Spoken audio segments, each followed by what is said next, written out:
In just 2 seasons at the college level, Notre Dame's Leonard Moore already looks like one of the best cornerback prospects in years.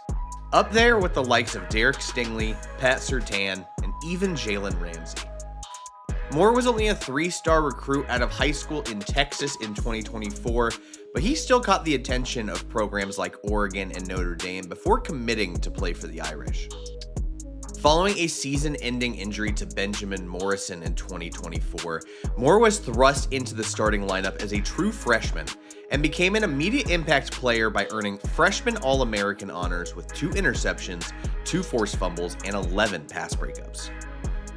Moore then earned unanimous All-American honors as a true sophomore last year, hauling in another 5 interceptions and 7 pass breakups to put him firmly on the radar as an elite shutdown corner. There's no denying that Moore is already a blue-chip prospect. Along with ideal size at 6'2" and 197 pounds, Moore has the speed, fluidity, instincts, tenacity, and numbers that scouts are looking for from a potential top 10 pick. Over his first 2 seasons, quarterbacks are completing just 50% of their passes when targeting him, posting an NFL passer rating of just 51.5. This really is an elite player we're talking about, and I do not say that lightly. So to show you the type of player that Moore is and why he could be a potential top 10 pick in the 2027 NFL Draft, we're going to dive into a handful of his games from this past season in today's episode of Best Available. Thank you for watching today's episode. Make sure that you're subscribed on YouTube or wherever else you're listening to this, be it Spotify or Apple Podcasts. And also give us a follow on socials at BestAvailableYT, wherever you are on social media. A huge thank you, as always, to all of our members who continue to support us. That list continues to grow for just $2.99 a month. They're supporting the channel, but also getting full access to my NFL Draft Big Board, which includes all of my notes, grades, rankings, all of that. As that continues to be filled out, we're up to 52 prospects, something like that. Continues to grow as we go through these videos. But let's kick off Cornerbacks Week with a bang, and truly one of the truly elite players in this 2027 class, and I think you'll see why by the end of this video. This is a very, very fun tape to go through. I've got 4 games for you guys, and there's so many splash plays, we may not get into some of the more nitty gritty of cornerback play in this one because there's just so many big plays I wanted to highlight to show you the kind of player he is. I'm wondering if teams are going to start learning their lesson and being like, hey, he's got 7 interceptions in 2 years. Maybe we stop throwing his way. But at some point, you're going to kind of have to, and especially when you have a number 1 receiver that you're trying to get the ball. But at least last season, that did not go the way that people were hoping. So we've got more here at the top of the screen in Texas A&M. This was a must-highlight game for me to show, and I'll explain why in a little bit. So we've got Moore at the top of the screen. He's in press alignment. He's going to just mirror that release. We're going to see that outside release by the wide receiver. As soon as he officially commits to that outside release, Moore is just going to turn. No jam here. He's just going to trust his movement skills, his fluidity, and obviously being 6'2" as a cornerback, being like, I can drape into him. So he gets in the hip pocket, holds that inside leverage, trying to work and push the receiver to the sideline. We'll talk a bit more about that in a little bit. And as he's rolling, he's just staying comfortable, staying in that hip pocket, sees the wide receiver's eyes look up and peek at that football. At that point, he's going to start turning his head. He's going to locate that football, and then he's just going to make a hell of a play for that interception. Don't worry, I know it's a little grainy from this angle. I will show the end zone angle as well, but I just want to watch how comfortable he is in that press. Because he's just not panicking at all. He's waiting for that release, and then he's just calmly staying in that pocket. Like, oh, it's a fade ball. Let me just comfortably stay here and get that interception. Let's flip to the end zone angle. So Reed's just kind of tossing it up on that fade ball, being like, all right, he's probably going to be there. Just look at that not being overly, grabby. He actually isn't being grabby at all. He's just keeping a hand on, just kind of holding it, understanding the space, keeping that inside leverage, locating the football, getting that head turned and those eyes turned, and then just being an athlete, man. Like, what I love here too, that receiver just flops. Let me rewind it. But he just realizes that wide receiver, it's like, I have no ability to get this football. Let me just try and fall over. Because Moore's not, I've watched this multiple times. Moore is not pushing him or anything here. He's winning so comfortably with that leverage and then locating that football. The only hope for the receivers is to try and hopefully draw a DPI, but Morrison's just too calm there. And that's something I love about him. He is not the type of DB that's going to panic when getting targeted deep. And boy, let me tell you, as a Packers fan, you can see the Packers stuff in the jersey. I've had my experience with those kind of guys. Morris or not Morrison. Wow, Moore is one of those guys that's just not going to panic when he's getting thrown at deep. He believes that is his ball. Just a tremendous athlete. All right, this isn't really a play, but I want to show this for the sake of context. We got more here at the top of the screen. This is going to make more sense as we roll this. So he's just going to try and get in this play and gets taken out by his own teammate. Moore suffered a high ankle sprain on this play. He ends up missing 2 games after this play. But he finishes out this game. I think he misses a single drive. But this is a legit injury. For a corner where you're focusing so much on cutting and planting, a high ankle sprain is probably one of the last injuries you want to try to keep playing through. What I'm about to show you for the rest of this game, I wanted to show this first because the fact that he comes back in a game where, this injury is going to swell and he's going to miss multiple weeks after this is just kind of really highlights the kind of competitor that we're talking about. So I had to show it for the sake of context because the rest of the tape we're about to see from this game, he's just grinding it out. This is just some real brilliance from Moore. Casey Concepcion's going to run kind of a double move. He's going to initially, work inside, then work back out.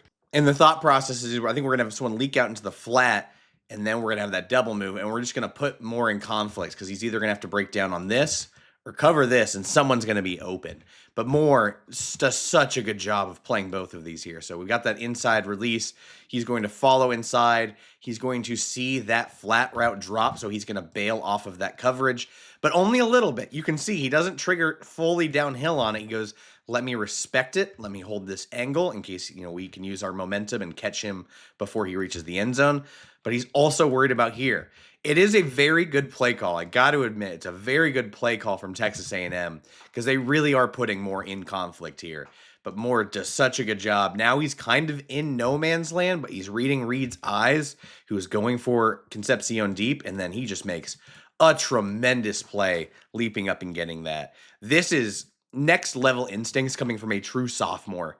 I think he's 20. I don't think he's even 21 yet.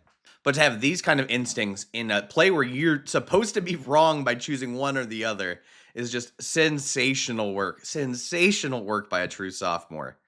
And then here's that end zone angle, man. Like this is an awkward position for him to be in. Maybe he should throw that flat just because I think Moore's lost the leverage here. But he's trying to make Reed hesitate and second guess by trying to defend both at once. And then it's just that leaping ability, man. Look at how high he gets here. Little jump man action. This is a great job, great body control in a really tough situation for him. Being put into conflict like that, just leap out and get that play. That's a huge play near the goal line. Here's where I think a lot of, especially man coverage, press heavy defensive coordinators at the NFL level are going to be salivating over Moore. Because again, not often you see long, tenacious 6'2" corners come out into the league. Usually those guys are a little stiff, a little goofy, a little awkward, and end up being like day 3 guys. But Moore, he's just a different cat, man. We're going to see some of that physicality. Again, reminder, high ankle sprain he's playing on right now, trying to grind it out. He's just going to win with physicality here. So off that line of scrimmage, it's within 5 yards. He's like, perfect. Let me just throw you to the ground on, second and pretty long. Just completely take his defender out of the play. That's the kind of competitiveness we're talking about, man, where he's just like, listen, if you want to embrace the contact, bet. Like, let's do it. Let's have some fun. He will go that whole 5 yards and be physical with you. Maybe he goes a little farther, but by the time he hits right around that 5-yard mark, he's just throwing him out the club. And like, there are just so few corners, especially this size. Like, I just love this, man. Like, playing hurt, trying to grind it out. Like, this is a next level competitor. And again, if you're a blitz heavy team, if you're a team that likes to run a lot of cover one or press your corners, like, this is the guy for you, man. One thing I forgot to mention last play, we are moving on to the Boise State game, but Moore has inside out versatility. So he can play a lot of slot. He really does when it's like detached trips. So you got 3 guys to the side. And, this is a 3-by-1 technically because you got the tight end. But imagine it's like another receiver out here. So 1, 2, 3 out here. In those typical situations, Moore will cover the third man from the sideline in the slot. But he can play, true outside against a number one, or you can kick him inside. Gives him some versatility because of his skill set. He can come off the edge as a pass rusher sometimes. But he can cover any and all types of wide receivers, and that's why he is such an exciting prospect. Here, he's just going to run this whole route for this receiver. We're going to run kind of like an over route over the middle of the field, and Moore's just going to run this for him. He's like, all right, he's getting an inside release. Clearly, he's going to try and do something to get across the field. So Moore's like, I feel that. Let me get into his hip pocket, and then the second he's breaking on that route stem, Moore's just a better athlete than this kid. There's nothing against him, but he's a Boise State slot receiver. We're not talking about, I think Khalil Shakir, but he's no Khalil Shakir. Moore is going to understand what kind of route combination they're wanting to do with this. And as soon as he tries to break at the stem, Moore's just going to undercut it and be like, all right, I'm running the route for you now. I've won my leverage. I'm in front of you with the eyes to the quarterback. The quarterback's letting it out, but I'm running this whole route for you, and I'm going to get to that football. This is just the kind of stuff. He has such an uncanny understanding. You can tell he watches a lot of film, because he feels like, all right, I'm in the slot, and this guy's getting a really hard inside release before he even makes a route stem. So it's not like he's running a slant and cutting it 3 steps. He's just hard inside. So to him, he's like, that's probably this over route. So he's like, cool, let me get in your hip pocket, and as soon as you break, let me just get in front of you because I'm faster, more athletic. Easy interception for him. I don't know why you're throwing that football. Maybe it's a little harsh, but it was a rough day. I was here in person for this game, actually. Tremendous seats, too. I was so excited to get to watch a player like Moore. Quarterback did not have the most fun day. You can watch that over route from this angle. So we got Moore right here. Watch as soon as that route stem breaks, he's just undercutting it with that speed, length. I mean, so much bigger, longer, faster, everything than this wide receiver. Now he's in the hip pocket, winning the inside leverage, and it's just, again, running the route for the guy. This is the kind of player we're talking about with regularity. When you're a superior athlete and you're watching the film and you know what he's trying to run, makes your job a whole lot easier. Easy interception for Moore. Moore still isn't the strongest corner. When he's taken on a block, he can get washed out a little easy and stuff like that. But I'm not worried about that from a 20-year-old. What I love is when he does have an opportunity to make a tackle, he is throwing his face in there. And, that is one of my biggest pet peeves for star corners, especially. Typically, those guys can be a little passive when it comes to helping out, tackling, run support, all of that. Moore's at least really competitive and really trying in that regard. And I do think the strength will come. Again, 6'2", if he fills out that frame, man, terrifying player. This is what we just talked about with that detached trip. So we got that 3-by-1 look. Here, Moore is covering the number 3 detached. But he's not even going to make a play on his assignment. So we're playing that man coverage. We're breaking down. He's, running that route. And as soon as he feels, the ball's already out, he's not going towards this receiver. He's actually going downhill.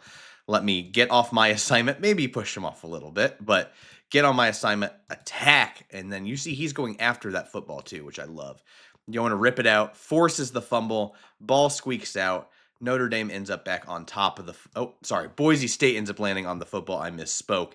But regardless of that, it's still a forced fumble. The aggression to just go rip at that football after feeling it's like, all right, my receiver is no longer getting the ball. It's this guy underneath. Let me break down on it right here. And then I just love, not only is he launching his shoulder pads, and maybe the pad level is a little too high for a tackle, but he's probably realizing hey, this guy's getting the ball and turning and running, not thinking about ball security initially. So let me just run in there and just go at the football. Let's show it from the end zone angle too. So here he is, kind of pushing off the receiver once he realizes, all right, he's not getting the ball. He's going to try and block me. Let me just throw him off. And then he's just attacking right here. Again, I'd argue the pad level's a little high, but I don't think that's what he's going for. He is going for that football, and then you see him just rip at that. That is just outstanding work, and ultimately not recovered by Notre Dame, but that is one hell of an effort to get that ball out.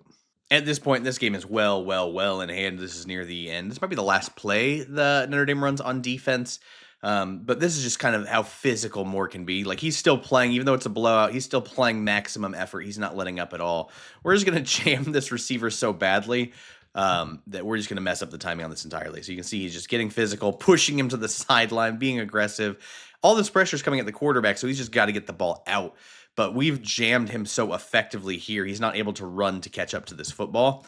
And so Moore ends up, getting shaken off, locates the ball before the receiver can, toe taps, interception, and then it just ends up taking the knee. This is the kind of just disruption he brings, man. Like it just completely frustrates that receiver.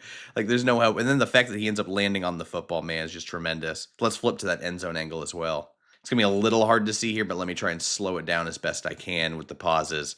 You can see, he just completely disrupted that route.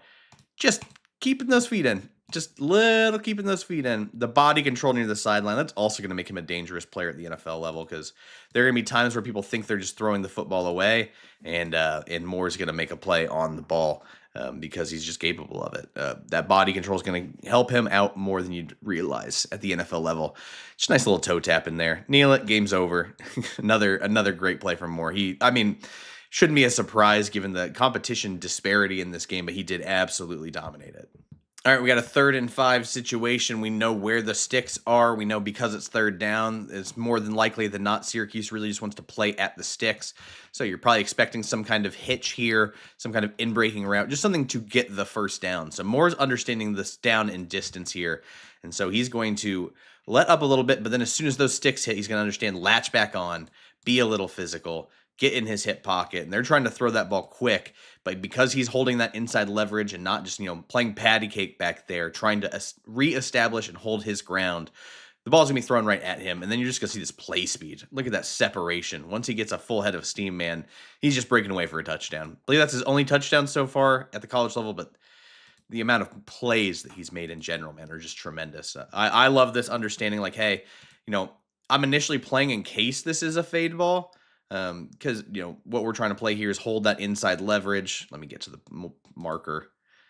We're trying to hold that inside leverage, so in case it is a fade ball, we can be in his hip pocket all the way down. But instead, because he's realizing, hey, he's not running full speed, he's probably going to break this off at the sticks. Then he's going to reattach again. Just really good understanding of what the down and distance is, and then just making a play. And then just, the separation speed to end up turning that into a touchdown. Another nice play. That one's probably almost too easy for Moore. Because just if you're in the right place, understanding the situation, man, like probably not the most well-advised throw. And he's just going to take it to the house. We've talked about using the sideline as leverage a lot on this channel, and I've avoided talking about it in this video because I think this is a great example of it.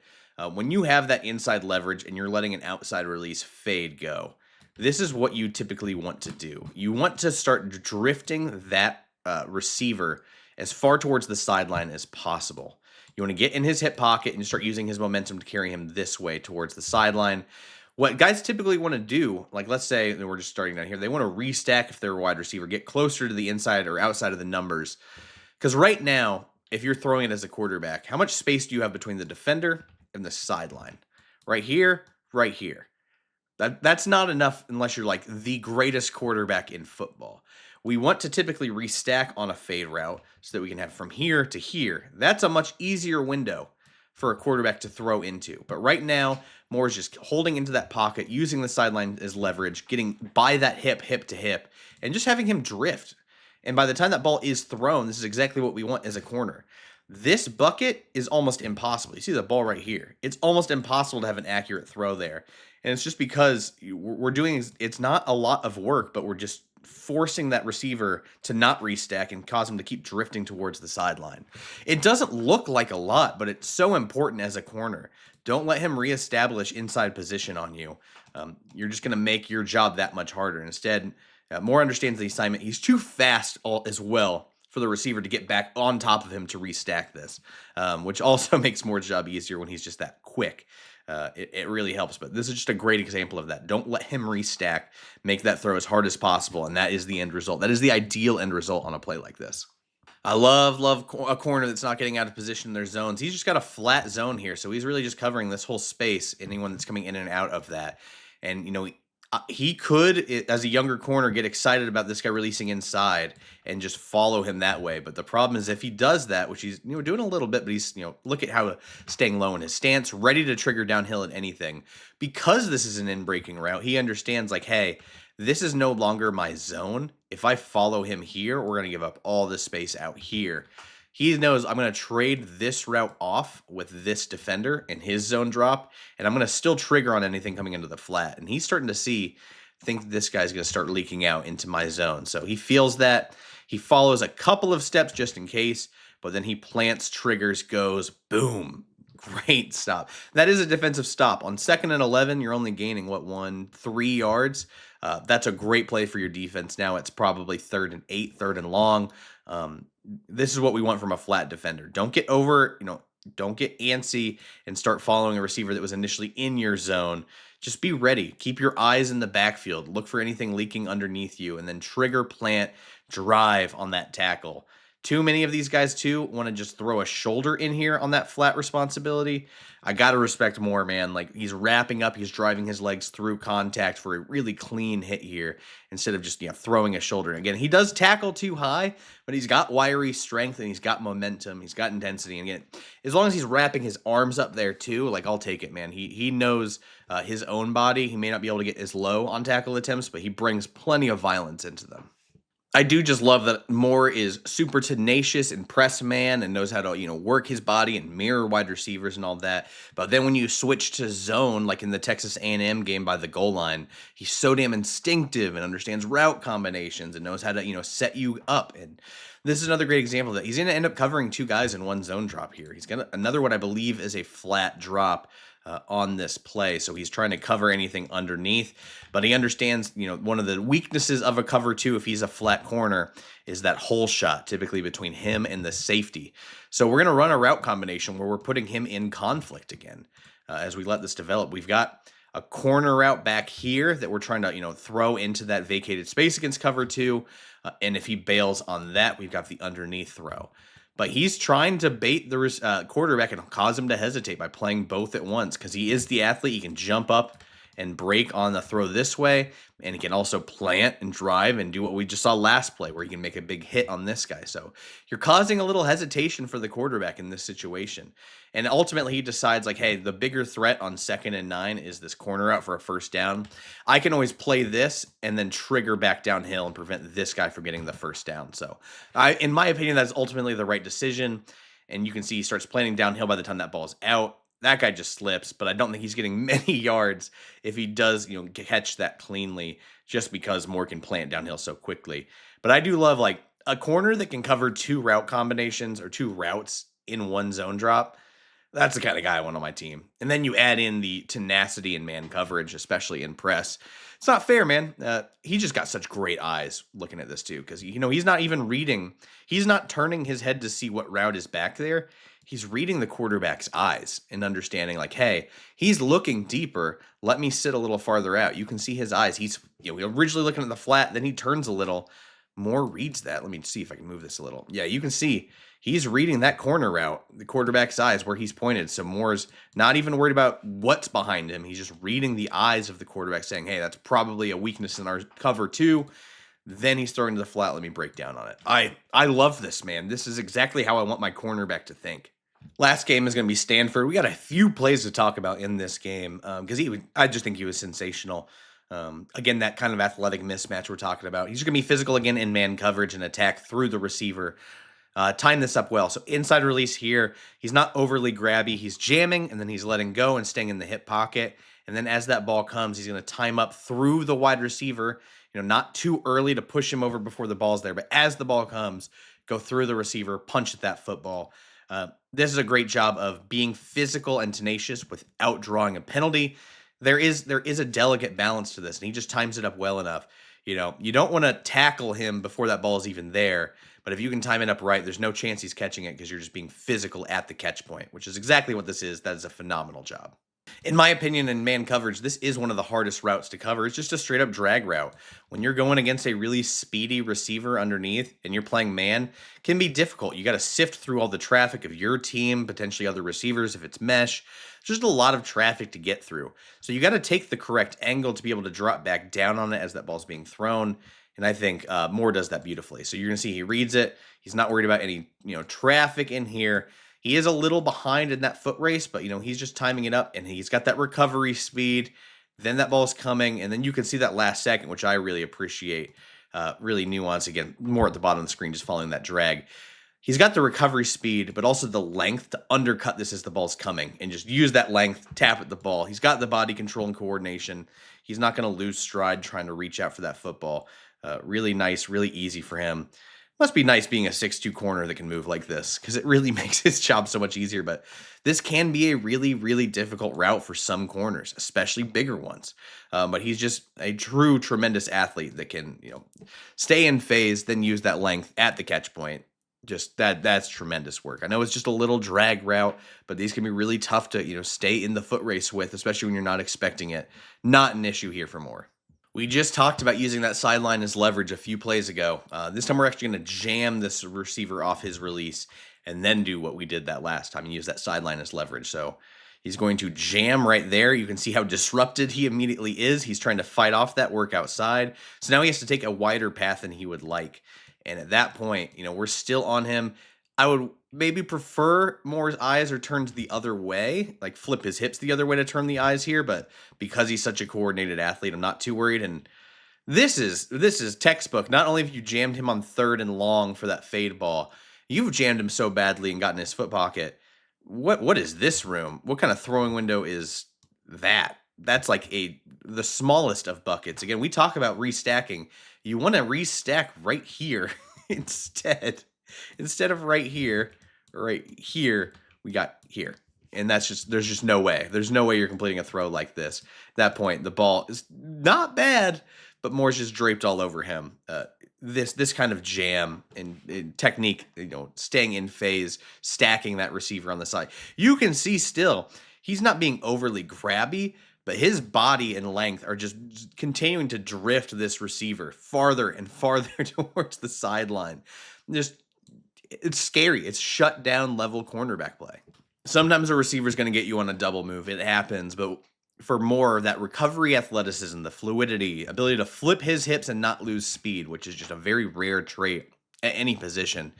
This is all going to help Moore out here at top of the screen, top right. So you see inside release initially. So he's like, all right, I'm going to work inside. Great move by the receiver to work back outside. We're going to just flip those hips. Maybe hook a little bit. It's within 5 yards. It's not, horrible. So, I appreciate the refs not calling it. And then he's going to go, okay, inside release, back to outside. He's probably going to stem outside. So he's got that feel for it, undercuts it again because he can just react so quickly to that stem, runs the rest of the route for the receiver for another interception. Watch it all in one motion, just how quickly he can react to that, and then run the rest of the route because the cut inside out was good. The stem at the top of the route was a little slow, and Moore is not the type of athlete to not be able to recover. The fact he's still draped all over this receiver the whole way after initially losing that leverage battle, it's tremendous work, man. Like, so many guys in this situation are not going to be able to recover and flip their hips in time, and they're giving up a lot of space because at that top of that route stem, they're already a foot behind, and then they're so worried about getting beat deep, they're just going to create more separation at the top of that route. Instead, Moore, like, how much space does he realistically give up at any point? At any point in that route? Nothing. Even when he gets beat off the release, like, well, freak. This is just a freak, and I know it. Like, the interception's the cool part for a lot of people. The way he just covers throughout the entire route, man, is, again, elite. It's just an elite player. Last one of the day. We're playing off coverage this time. Another drag route he's going to face, and this time you're just going to see that downhill closing speed.